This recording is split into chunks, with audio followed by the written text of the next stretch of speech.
Hi అండి, అందరికీ నమస్తే. Welcome back to spoonful stories. బయట చల్లగా వాన పడుతున్నప్పుడు లేదా సాయంత్రం టీ టైంలో వేడివేడిగా కరకరలాడే ఉల్లిపాయ సమోసా తింటే ఆ మజాయే వేరు కదండి. ఇక లేట్ చేయకుండా ఆనియన్ సమోసా ఎలా ప్రిపేర్ చేయాలో చూసేద్దాం. ముందుగా ఒక గిన్నె తీసుకొని అందులోకి 1 కప్ మైదా, అలాగే రుచికి సరిపడినంత సాల్ట్. ఇప్పుడు మనం మరిగించిన ఆయిల్ని కూడా ఒక గరిటె యాడ్ చేసుకోవాలండి. ఇప్పుడు కొంచెం కొంచెంగా మనం వాటర్ యాడ్ చేసుకుంటూ చపాతీ పిండిలా గట్టిగా కలుపుకోవాలండి. పిండిని కలుపుకున్న తర్వాత 30 మినిట్స్ పక్కన పెట్టుకోవాలండి. 30 మినిట్స్ తర్వాత పిండి ముద్దని ఇలా ముక్కలుగా చేసుకోవాలండి. ఆ తర్వాత ఒక్కొక్కటి తీసుకొని మనం ఉండలుగా చుట్టుకోవాలండి. మనకి ఉండలు అనేవి చాలా చిన్నవిగా ఉండాలండి. ఇప్పుడు మనం చపాతీ పీటను తీసుకొని పిండి చల్లుకొని ఒక్కొక్క పిండి ముద్దను తీసుకొని చాలా పల్చగా నీట్ చేసుకోవాలండి. పిండి చల్లుకుంటూ మనం చాలా పల్చగా నీట్ చేసుకోవాలండి. మనం ఎంత పల్చగా నీట్ చేసుకుంటే సమోసా అనేది అంత క్రిస్పీగా ఉంటుందండి. లేయర్స్ కూడా చాలా క్రిస్పీగా ఉంటాయి మనకి. సో అందుకనే మనం పల్చగా నీట్ చేసుకోవాలండి.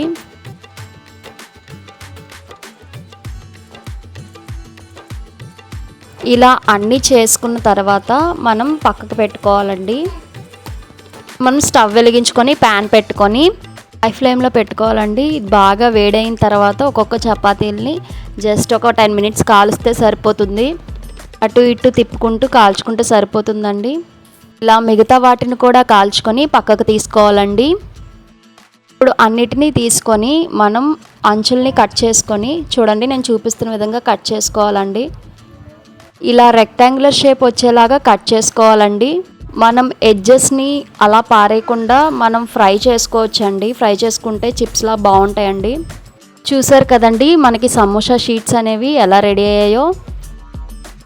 ఇప్పుడు మనం ఒక గిన్నె తీసుకొని ఒక 2 టేబుల్ స్పూన్ లాగా మైదా వేసుకొని కొంచెం వాటర్ వేసుకొని కలుపుకొని పక్కన ఉంచుకోవాలండి. ఇది మనకి సమోసా అంటించడానికి ఉపయోగపడుతుందండి. ఇప్పుడు మనం ఆనియన్ స్టఫింగ్ కోసం గిన్నె తీసుకొని ఒక 3 ఉల్లిపాయల్ని ఇలా కట్ చేసుకోవాలండి. చాలా సన్నంగా కట్ చేసుకోవాలి. కట్ చేసుకున్న తర్వాత ఉల్లిపాయలో ఉన్న వాటర్ అంతా బాగా పిండేసి ఆనియన్స్ని మాత్రమే తీసుకోవాలండి. ఎందుకంటే ఉల్లిపాయలో ఉన్న నీరు వల్ల మనకి సమోసాలు అనేవి మెత్తపడిపోతాయండి త్వరగా. ఇప్పుడు మనం సరిపడినంత కారం, చిటికెడు జీలకర్ర పొడి, అలాగే చిటికెడు ధనియాల పొడి, రుచికి సరిపడినంత సాల్ట్, చిటికెడు గరం మసాలా, అలాగే కొద్దిగా కొత్తిమీర కూడా యాడ్ చేసుకొని ఒకసారి బాగా కలుపుకోవాలండి. కలుపుకొని పక్కన పెట్టుకోవాలండి. ఇప్పుడు మనం స్టవ్ వెలిగించుకొని కడాయి పెట్టుకొని డీప్ ఫ్రైకి సరిపడా ఆయిల్ వేసుకొని మీడియం ఫ్లేమ్లో పెట్టుకోవాలండి. ఇప్పుడు మనం సమోసా షీట్ తీసుకొని నేను చూపిస్తున్న విధంగా ఇలా అంటించుకుంటూ సమోసాలు చేసుకోవాలండి. లోపల స్టఫింగ్ పెట్టుకొని బాగా గట్టిగా అంటించుకోవాలండి. మనకి గ్యాప్స్ అనేవి ఉండకుండా నీట్గా అంటించుకొని సమోసా ప్రిపేర్ చేసుకోవాలండి. మనం సరిగ్గా స్టిక్ చేయకపోతే ఆయిల్లో ఫ్రై చేసినప్పుడు లోపల స్టఫింగ్ అంతా మాడిపోతుందండి. సో నీట్గా అంటించుకోవాలండి.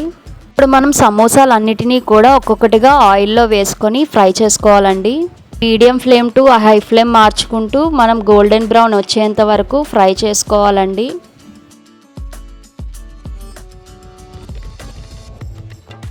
చూడండి, ఈ విధంగా వచ్చిన తర్వాత మనం పక్కకు తీసుకోవాలండి. ఇప్పుడు మనం నెక్స్ట్ బ్యాచ్ కూడా అలాగే వేసుకొని ఫ్రై చేసుకోవాలండి. గోల్డెన్ బ్రౌన్ కలర్ వచ్చేంత వరకు మనం ఫ్రై చేసుకోవాలండి. ఇలా మొత్తం ఫ్రై చేసుకున్న తర్వాత మనం లాస్ట్లో పచ్చిమిరపకాయలు కూడా ఒకసారి ఫ్రై చేసుకొని స్టవ్ ఆఫ్ చేసుకోవాలండి. అంతేనండి, కరకరలాడే ఆనియన్ సమోసా రెడీ. చూస్తుంటేనే నోరు ఊరిపోతుంది కదా.